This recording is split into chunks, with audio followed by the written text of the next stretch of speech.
एक रात में नोटबंदी हो सकती है, एक रात के अंदर नोटबंदी हो सकती है, एक रात में लॉकडाउन लग सकता है।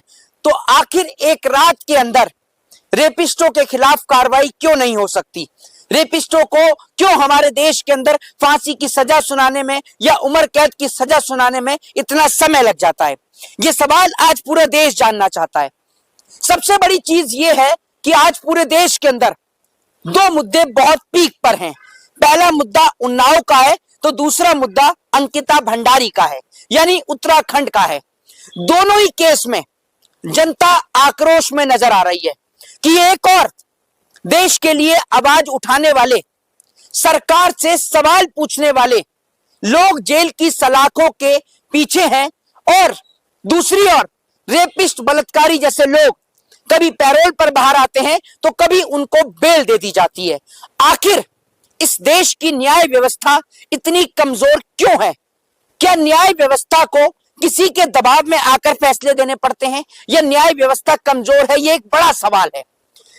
मैं बात कर रहा हूं कुलदीप सिंह सेंगर की, मैं बात कर रहा हूं उन्नाव केस की जिसमें पीड़िता के परिवार को मार दिया जाता है।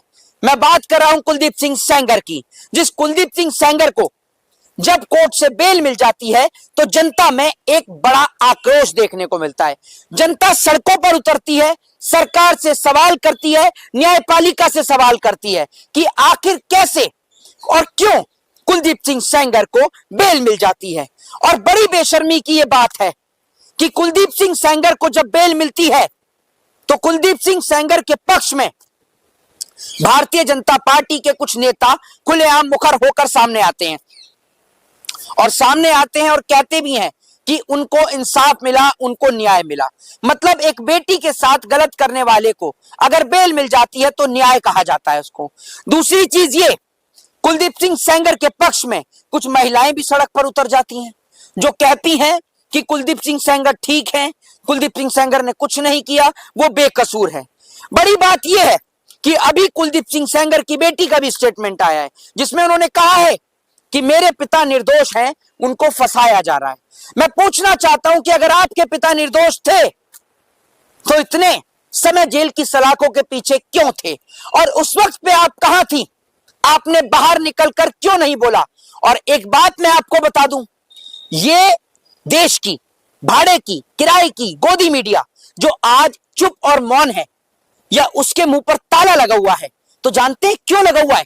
ये ताला इसलिए लगा हुआ है क्योंकि कुलदीप सिंह सेंगर भारतीय जनता पार्टी से विधायक थे। जब उनके ऊपर ये आरोप लगे तब भारतीय जनता पार्टी ने उनकी सदस्यता रद्द करी। एक और जहां प्रधानमंत्री नारा देते हैं बेटी बचाओ बेटी पढ़ाओ, लेकिन प्रधानमंत्री ये बताना भूल जाते हैं कि बेटी किससे बचाओ। तो बेटियों को बचाने की अगर जरूरत है तो वो भारतीय जनता पार्टी के नेताओं से है। बात प्रधानमंत्री की भी क्यों ना हो, जब बात देश के प्रधानमंत्री की भी होती है तब भी देश के प्रधानमंत्री के ऊपर बहुत सारे सवाल खड़े होते हैं। प्रधानमंत्री नरेंद्र मोदी जी के गुजरात से महिलाएं लापता हैं, उनका पता नहीं चलता। हरियाणा से महिलाएं लापता हैं, उनका पता नहीं चलता। दूसरी ओर अंकिता भंडारी का मामला इस टाइम पर बहुत पीक पर है। अंकिता भंडारी को लेकर लोग सरकार से सवाल कर रहे हैं और पूछ रहे हैं कि कब और कैसे अंकिता भंडारी को इंसाफ मिलेगा। और बड़ी बात यह है कि इस अंकिता भंडारी के केस के मामले में भी नाम किसी और का नहीं, भाजपा नेता का है। मतलब एक और कुलदीप सिंह सेंगर हैं तो दूसरी ओर आपने देखा कि अंकिता भंडारी के मामले में बीजेपी के एक नेता का भी नाम है। दूसरी ओर आपने देखा कि प्रोज्वला रेमन्ना, जिसके ऊपर महिलाओं की वीडियो बनाने का, उनके साथ गलत तरीके से शारीरिक संबंध बनाने के तमाम केसेस प्रोज्वला रेमन्ना के ऊपर लगे, जिसके लिए देश के प्रधानमंत्री जी प्रचार प्रसार भी करते हैं। तो प्रधानमंत्री जो बोलते हैं बेटी बचाओ बेटी पढ़ाओ, तो बेटियों को अगर बचाने की जरूरत किसी से है तो वो है भारतीय जनता पार्टी के नेताओं से। अंकिता भंडारी के मामले में बीजेपी के नेता सामने आकर कहते हैं कि जब तक कोई पुख्ता सबूत ना मिले मेरे को कोई कुछ ना बोले, मेरी छवि को खराब किया जा रहा है। जनाब सबूत मिलेगा तो मिलेगा कहां से?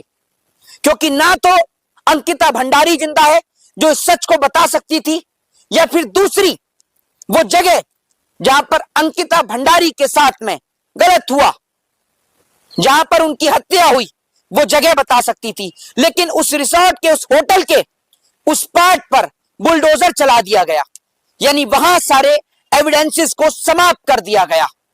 मुझे एक बात समझ में नहीं आती कि वो तमाम हिंदू रक्षक दल जो देश में हिंदुओं को जोड़ने की यात्राएं निकालते हैं, जो देश में हिंदुओं को एक करने की बात करते हैं, जो देश में अखंड भारत बनाने की बात करते हैं, वो लोग आज कौन से कोने में छिपे हैं?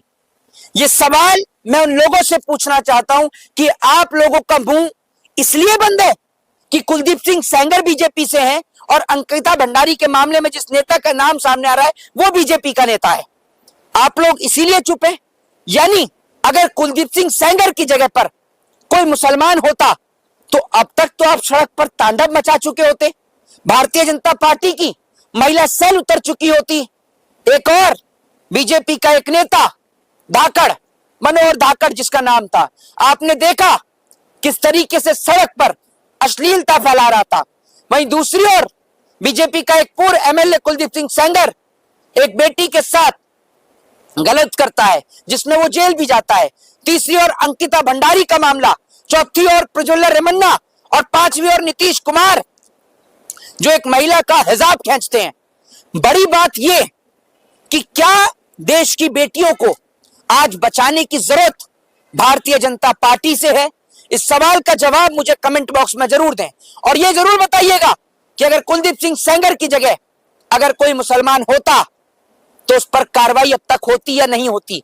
बीजेपी के लोग बोलते या नहीं बोलते? विश्व हिंदू परिषद तमाम लोग बोलते या नहीं बोलते? आज आरएसएस, विश्व हिंदू परिषद, बजरंग दल क्यों नहीं बोलते? क्यों नहीं बोलते कि बलात्कारियों को फांसी दी जाए, बीच सड़क पर, बीच चौराहे पर फांसी दी जाए? क्यों हमारे देश के अंदर जिस महिला के साथ गलत होता है, जब वो इंसाफ की मांग करती है तो उसको सड़क पर बैठना पड़ता है, पुलिस उसको गिरफ्तार करती है, परिजनों के द्वारा उसके ऊपर प्रेशर बनाया जाता है? क्यों आज भी हमारे देश में जब आप और हम कहते हैं कि we are living in a 21st century, हम 21वीं सदी के भारत में जीते हैं, क्यों आज भी 21वीं सदी के भारत में बेटियां सुरक्षित नहीं है?